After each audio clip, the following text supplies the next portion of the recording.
যান, সুইডেনে যান। আমি আমেরিকার কথা বলছি, আমি আমেরিকায় পড়াশোনা করতে যাই 94 সালে, আজ থেকে বহু বছর আগে। কত বছর হলো? 32 বছর না? 32 বছর আগে। তো 32 বছর আগে আমি পড়াশোনা মানে ইউনিভার্সিটি ব্যাচেলার ডিগ্রি করতে যাই আমেরিকায়। আমেরিকায় যখন আমি যাই তখন মিনিমাম ওয়েজ আমেরিকায় ছিল, মানে সবচেয়ে কম ঘন্টায় বেতন ছিল $5 মতো, 5 কি $6 ভুলে গেছি, অনেক বছর আগের কথা ভাই। 5 কি $6 ছিল মিনিমাম ওয়েজ। আর ওয়েল্ডার বুঝেন না, যে ওয়েল্ডিং করে, হ্যাঁ, অভিজ্ঞ ওয়েল্ডারের বেতন ছিল $25 থেকে $30। মিনিমাম ওয়েজ $5 থেকে $6, অভিজ্ঞ ওয়েল্ডারের ওয়েজ ছিল $25 থেকে $30।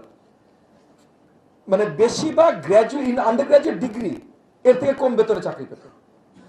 এবং এটা আজকে থেকে 32 বছর আগের কথা বলছি। ওয়েল্ডার কিন্তু এআই দিয়ে রিপ্লেসড হবে না। ফর্কলিফট ড্রাইভার বা ট্রাক ড্রাইভার এআই দিয়ে রিপ্লেসড হবে না ভাই, এআই দিয়ে কপিরাইটার রিপ্লেসড হবে। আমি কিছুদিন আগে নির্বাচন গেল, নির্বাচনে গান হয় না, আমি আপনারা শুনেছেন না নির্বাচনী গান? হ্যাঁ, এবার হবে জয় বা কিছু। আমাদের তো একটা প্রতিপক্ষ দল আছে, তারা তো আওয়ামী লীগের গানটা কপি পেস্ট করে কিছু শব্দ বদলে ছেড়ে দিয়েছিল। যাই, তাদের গায়ক গায়িকা নাই, তারা গান পছন্দ করে না, তবু এই নির্বাচনের জন্য গান দিয়েছিল বলে হয়তো এটা করেছিল। যেটা বলছিলাম যে আজকে যেটা হয়েছে যে গান বানাতে হয় না। এর আগে 2015-তে 2018-তে যখন আমরা নির্বাচন করেছি তখন কষ্ট করে আর্টিস্ট খুঁজতে হতো, তাদেরকে অনেক আপনার অনারারিয়াম দিতে হতো, তারপর একটা গান হতো। এই নির্বাচনে আমি দেখি আমার অফিসের স্টাফরা 3-4টে গান বানায় নিয়ে চলে আসছে। তুমি গান বানালে কিভাবে? Sir Suno app.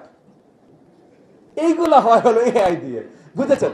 Welder AI দিয়ে হয় না, ফর্কলিফট ড্রাইভার এআই দিয়ে হয় না, সিভিল ইঞ্জিনিয়ার এআই দিয়ে হয় না, সিভিল ওয়ার্কস টেকনিশিয়ান এআই দিয়ে হয় না, স্যানিটেশন আপনার টেকনিশিয়ান এআই দিয়ে হয় না, সিভেজ টেকনিশিয়ান এআই দিয়ে হয় না। এগুলোর প্রয়োজন পুরো বিশ্বে আছে, এগুলোর প্রয়োজন আমাদের দেশেও আছে। এই টেকনিক্যাল নলেজগুলো আমাদের দরকার, এগুলোর উপরে আমরা বড়ভাবে জোর দিয়ে আপনার ক্যাপাসিটি বিল্ডিং করতে চাই। ওই যে যেটা বললাম, লেবার আর এক্সপার্ট মিনিস্ট্রির সাথে বসছিলাম। কেন বসছিলাম? কারণ এই চাকরিগুলো কোথায় কোথায় আছে, কত আছে, কত ডিমান্ড আছে আমাদের দেশে। আপনারা যদি এক্সপার্ট মিনিস্ট্রির সাথে বসেন, যেটা আমরা বসেছিলাম আজকে, তাদের সাথে বসেন, আমাদের দেশে 50,000, 1 লাখ, 2 লাখ চাকরির ডিমান্ড আসে, আমরা দিতে পারি না। প্রত্যেক বছরে 10-20 হাজার ওয়েল্ডারের চাকরির ডিমান্ড আসে, আমরা দিতে পারি না। এবং এগুলো হাই পেইড চাকরি। Eastern Europe, western Europe, east Asia, develop দেশগুলোতে হাই পেইড চাকরি আমরা দিতে পারি না। কেন? আমাদের এই ট্রেনিংটা নাই। তো তাহলে এই ট্রেনিংটা এখন দরকার। যেই দেশগুলোতে যাওয়া দরকার, আপনি পোল্যান্ডে যাবেন, পোল্যান্ডে যে যাবেন আপনি পোলিশ ভাষা জানেন না, তাহলে পোল্যান্ডে যে আপনি কাজটা ভালোভাবে করতে পারবেন? এই যে সৌদি আরবে 10 লাখের উপরে আমাদের রেমিটেন্স যোদ্ধারা আছে, তারা ভাষাগত দুর্বলতার জন্য ওখানে অনেক সুবিধা থেকে বঞ্চিত হচ্ছে। অনেকে খুব মর্মান্তিক ধরনের জীবন যাপন করছে, জাস্ট বিকজ তাদের ভাষার জ্ঞানটা নেই। ভাষার জ্ঞানটা থাকলে তারা হয়তো আরো অনেক এগিয়ে যেতে পারতো, তারা আরো বেশি বেতনের চাকরি ওখানে পেতে পারতো, যেটা শ্রীলঙ্কা, নেপালের অনেক লোকজন পাচ্ছে।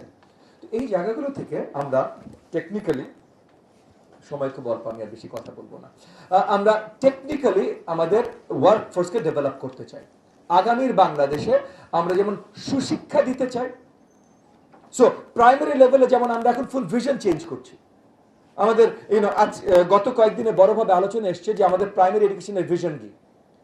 আমাদের কি ফ্যাক্টরি ওয়ার্কার তৈরি করতে চাই প্রাইমারি এডুকেশনে, না আগামী দিনের দেশকে জাতিকে নেতৃত্ব দিবে এমন, বা দেশকে জাতিকে উদ্ভাবনাময় কিছু দিবে এরকম সমাজ আমরা তৈরি করতে চাই।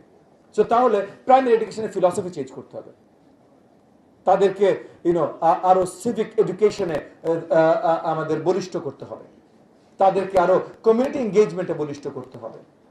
সো এই জিনিসগুলো আমরা বিশাল আকারে চেঞ্জ আনছি, কিন্তু এই যে টেকনিক্যাল এডুকেশন এন্ড ভোকেশনাল এডুকেশনে অতীশ দীপাঙ্কর